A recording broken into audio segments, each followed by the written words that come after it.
Hi friends. तो आज हम दोस्तों बात करने वाले हैं ऐसे स्टॉक्स की जिनके अंदर एफआईआईज की खरीदारी लगातार बढ़ती जा रही है। पिछले दिनों आपने देखा होगा कि एफआईआईज ने लगभग 2.5 लाख करोड़ रुपए से ज्यादा इंडियन मार्केट से निकाल लिए हैं। ये सुना है ना आपने। लेकिन क्या आपको ये पता है कि ये सारा पैसा उन्होंने सेकेंडरी मार्केट से निकाला है, यानी कि जहां ट्रेडिंग होती है, और उतना का उतना पैसा इन्होंने वापस से डाल दिया है। कहां पर? आईपीओज में, क्यूआईपी में और बाकी सब जगह पे। यानी कि एफआईआईज बाहर नहीं गए हैं, सिर्फ उन्होंने अपना स्टॉक एक्सचेंज से निकाल के पैसा और प्राइमरी मार्केट पे फोकस शिफ्ट कर दिया है। तो दोस्तों अब एफआईआईज स्टॉक मार्केट में भी कहां इन्वेस्ट कर रहे हैं, ये आज के वीडियो में हम लोग डिस्कस करने वाले हैं। और इस पर आपकी नजर जरूर रहनी चाहिए, क्योंकि एफआईआईज के मूवमेंट से पता पड़ता है कि नेक्स्ट स्टेप कहां पर बढ़ने वाली है, यानी नेक्स्ट ग्रोथ जो ड्राइवर है वो कहां से मिलने वाला है। सो चलिए शुरू करते हैं दोस्तों आज का very very important, informative and useful video. लेकिन इसका फायदा तभी मिलेगा जब आप इसे पूरा देखेंगे। तो वीडियो पूरा देखिए, कुछ नया सीखिए और एक स्मार्ट इन्वेस्टर बनिए। शुरू करते हैं सागरनोमिक्स।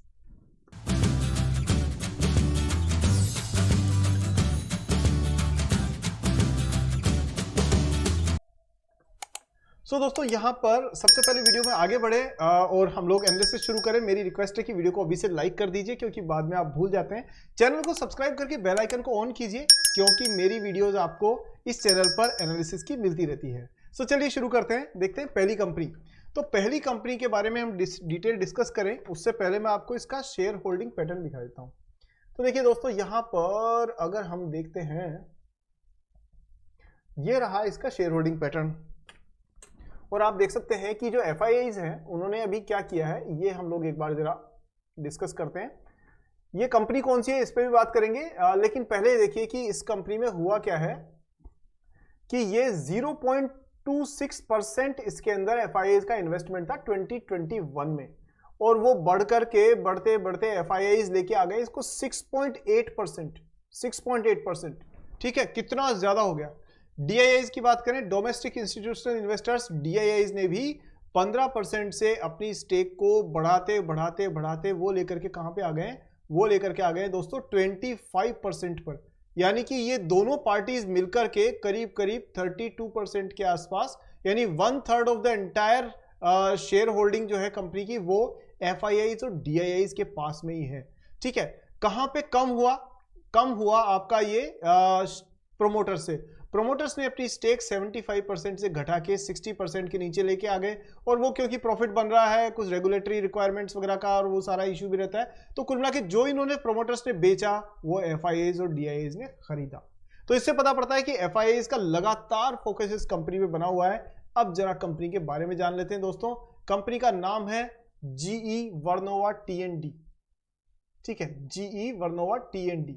अब ये कंपनी क्या करती है उसके बारे में पहले जान लेते हैं, और उससे आपको ये भी समझ में आएगा कि ये एक्चुअली एफआईआईज इस पे ध्यान क्यों दे रहे हैं। क्योंकि वो लोग ना बड़ा स्मार्ट होते हैं, उनको पता होता है आगे आने वाले टाइम में किस चीज की डिमांड बढ़ने वाली है। तो दोस्तों ये कंपनी करती क्या है ये मैं आपको बता देता हूं। ये कंपनी बेसिकली इलेक्ट्रिकल जो पावर सप्लाई के इक्विपमेंट्स है उसमें डील करती है। तो जरा उसको भी देख लेते हैं। तो यहां पर इसकी डिस्कशन कर लेते हैं हम लोग कि ये कंपनी का बेसिकली बिजनेस मॉडल क्या है। ये देखिए, ये दोस्तों ये जीई वर्नोवा ग्रुप है जो ग्लोबल एनर्जी कंपनी है, उसका ही एक हिस्सा है, और पावर, विंड, इलेक्ट्रिफिकेशन इन सेगमेंट्स में डील करती है। इस कंपनी का मेजर जो काम है वो है पावर ट्रांसफॉर्मर्स बनाना, सर्किट ब्रेकर्स बनाना, स्विच गियर्स बनाना, इंस्ट्रूमेंटल ट्रांसफॉर्मर्स और sub station automation equipment, digital software solution and much more. कहने का मतलब यह है कि ये जो भी पावर सेक्टर के अंदर जितना इक्विपमेंट यूज होता है उसको बनाने का काम करती है। मार्केट पोजीशन की बात करें तो 50% of India's power flow is monitored through digital solution provided by this company.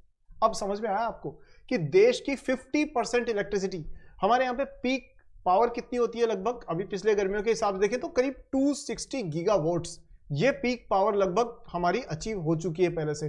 तो आप सोचिए उसमें से 130 गीगावाट उसको डिजिटली मॉनिटर करने का काम ये कंपनी करती है।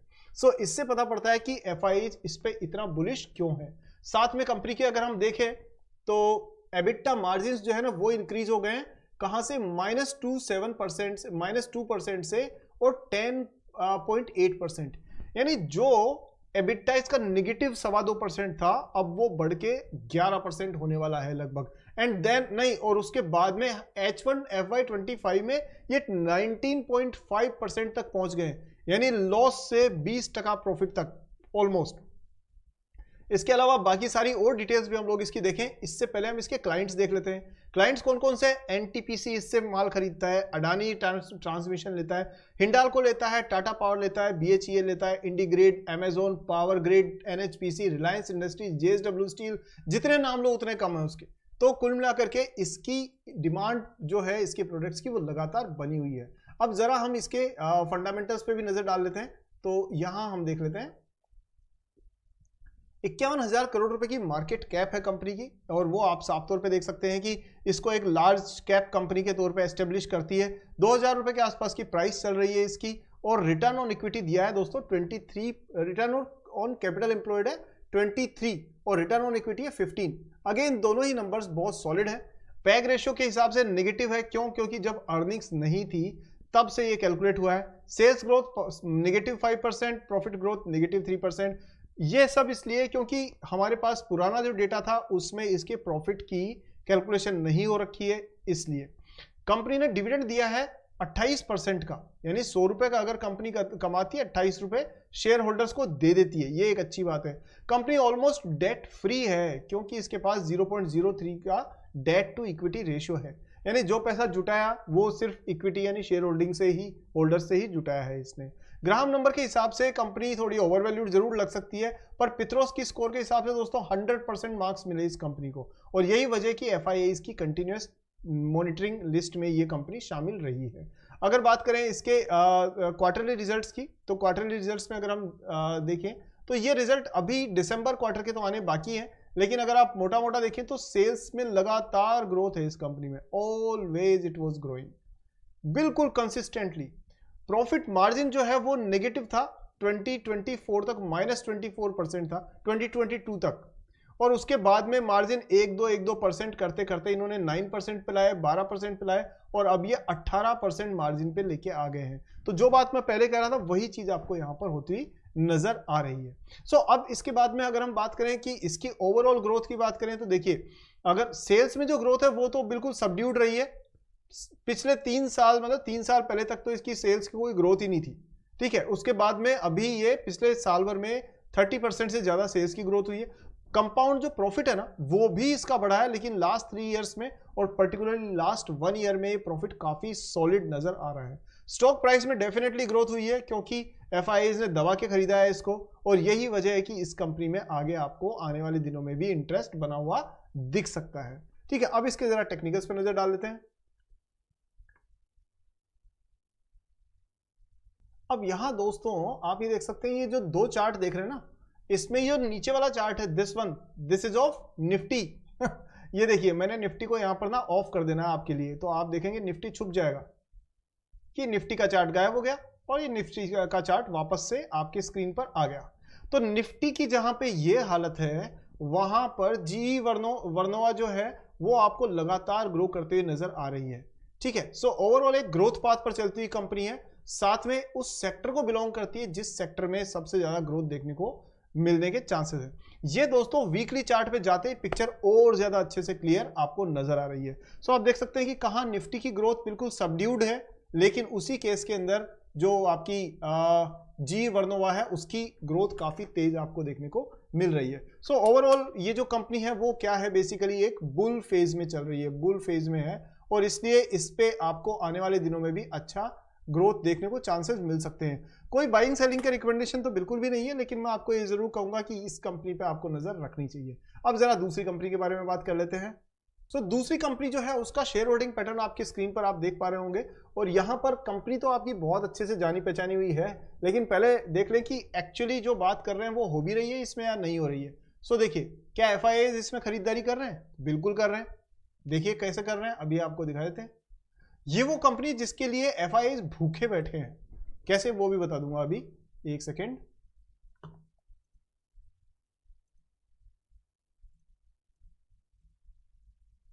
ठीक है। सो FIIs पहले इसके अंदर 0.86% लेके बैठे हुए थे 2021 के दिसंबर में, और उसके बाद में ये बढ़ करके हो गए अभी सितंबर के महीने में 5%, यानी करीब करीब 5x से भी ज्यादा इन्होंने अपनी शेयर होल्डिंग इसमें बढ़ा ली है। सेम वे अगर आप DIIs को देखें तो वो भी करीब 8%, तो अभी भी करीब 6-7% पे बैठे हुए हैं। लेकिन तो DIIs के उसमें तो ज्यादा फर्क पड़ा नहीं, लेकिन जो भी चेंजेस आया है वो आया है FIIs में, और साथ में थोड़ा सा चेंज आया है पब्लिक में। अब इसमें शेयर होल्डिंग पैटर्न कैसे चेंज हुआ है कि दोस्तों ये जो कंपनी है ना, इसने जून 2023 में अपना 78% स्टेक को सेल करके 72% पे लेके आ गए थे, यानी 6% अपनी शेयर होल्डिंग को सेल किया था। और आप देख सकते हैं उस 6% में से 3% तो लगभग और लगभग FIIs ने ही खरीद ली है, और बाकी की जो है पब्लिक के अंदर डिस्ट्रीब्यूट हो गई है, थोड़ी DIIs में चली गई है। कुल मिलाकर के बात ये दोस्तों कि इसमें जैसे ही मौका मिला FIIs ने ये इसमें शेयर होल्डिंग अपनी बना ली। ठीक है, अब इससे पता पड़ता है कि इस कंपनी के अंदर भी ग्रोथ के चांसेस हैं। अब ये कंपनी कौन सी है, तो दोस्तों ये कंपनी आपकी जानी पहचानी कंपनी है, आप सब जानते हैं इसके बारे में। ये कंपनी है RVNL, रेल विकास निगम लिमिटेड। इस पर हमने अलग से भी वीडियोस बनाए हैं जो आपके प्लेलिस्ट में मिल जाएंगे। कहने का मतलब ये कि क्विकली हम लोग देख लेते हैं इसके बारे में। 418 रुपए की स्टॉक प्राइस है और 68 का पी है, और आप देखिए डेट टू इक्विटी इसकी लगभग न के बराबर है, यानी 1% से कम का डेट है, तो इट्स एब्सोल्युटली ओके। सेल्स की ग्रोथ अच्छी है, प्रॉफिट की ग्रोथ 19% है, विच is much better. Dividend company 30% दे रही है, तो आप अगर 100 रुपए के शेयर इसके लेके बैठते हो तो 30 रुपए आपको डिविडेंड में 100 रुपए का प्रॉफिट कमाती है कंपनी, 30 रुपए आपको डिविडेंड में दे भी देती है। साथ में अगर हम इस कंपनी के और नंबर्स पे बात करें तो देखिए अगेन ये जो कंपनी है ना वो इंफ्रास्ट्रक्चर जो है उसका ही पार्ट है, और आप देख रहे हैं गवर्नमेंट का पूरा फोकस दो चीजों पे है, डिजिटल इंफ्रास्ट्रक्चर और साथ में फिजिकल इंफ्रास्ट्रक्चर, इन दोनों को बढ़ाने में लगी हुई है। और इसलिए फिजिकल इंफ्रास्ट्रक्चर में RVNL बहुत इंपॉर्टेंट प्लेयर है, क्योंकि जो भी रेल से रिलेटेड प्रोजेक्ट्स होते हैं, चाहे वो रेलवे स्टेशन का निर्माण करना हो, चाहे ट्रैक से रिलेटेड एक्टिविटीज हो, और चाहे वो जो इलेक्ट्रिफिकेशन ऑफ द वो हो आपका ट्रैक हो, उसके अलावा जो टनल्स बनती है वगैरह में, इन सब में रेलवे के प्रोजेक्ट्स में RVNL is a very powerful player. And not only India, इसके बाहर भी इसका बिजनेस का फोकस काफी तेजी से बढ़ने लगा है। रिजल्ट्स की बात करें तो दोस्तों लेटेस्ट रिजल्ट आने तो अभी बाकी हैं, बट आप देखेंगे करीब करीब 4000 करोड़ की सेल थी जो 5000 करोड़ के आसपास हो गई है, और operating profit margin consistently company के पास में 6 से 7% का 5-6% का बना हुआ है। अगर हम इसके ऑपरेटिंग प्रॉफिट की एनुअल बेसिस पे बात करें तो देखिए मार्जिन उन्होंने 4% हुआ करता था पहले, यानी 10 साल पहले 4% 4% कमाते थे। अपनी एफिशिएंसी को बढ़ाई और बढ़ाते बढ़ाते अब इस प्रॉफिट को ये 50% ग्रो करके ले गए हैं, कितने पे 6% पे। अब आप कहोगे साहब 50% कैसे हुआ, तो भाई सीधी सी गणित है कि 6 - 4 डिवाइडेड बाई 4 मल्टीप्लाइड बाई 100, ठीक है जी, तो कितना हुआ 2 डिवाइडेड बाई 4 मल्टीप्लाइड बाई 100, यानी कि 50%। ठीक है, ऐसे होता है। और आपको 2% ऐसा लग रहा है, 4% का 6% क्या फर्क पड़ा, लेकिन 50% प्रॉफिट बढ़ गया, ये तो फर्क पड़ा।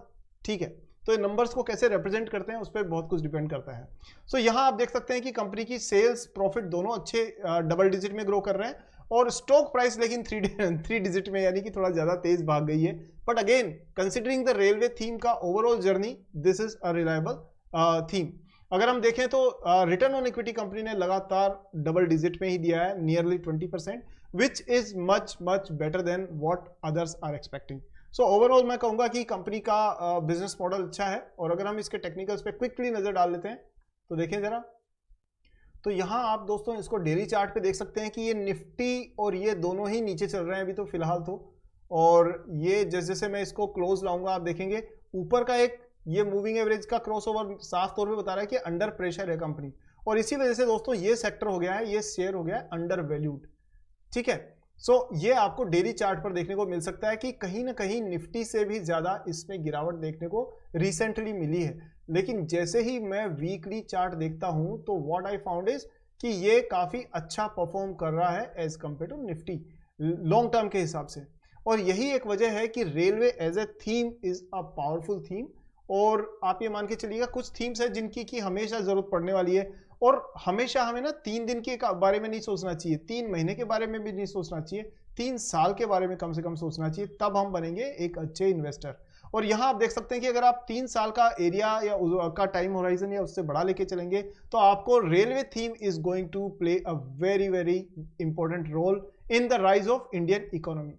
ठीक है, तो इस हिसाब से आप देख सकते हैं कि ये FIIs आज 3 साल की माइंडसेट के साथ इसमें अपनी होल्डिंग बढ़ा रहे हैं। सो दोस्तों, ये रही 2 कंपनियां जो आपने देखा है कि किस तरह से FIIs की फोकस में है, तो आप भी इनको वॉच लिस्ट में जरूर ऐड करिएगा।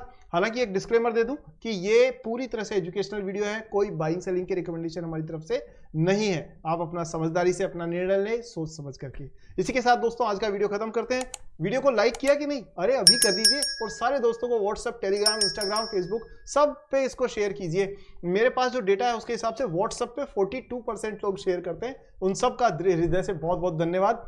और दूसरा, चैनल सब्सक्राइब करके बेल आइकन ऑन कीजिए। अगले वीडियो में जल्दी मिलता हूं दोस्तों मैं, तब तक के लिए जय हिंद।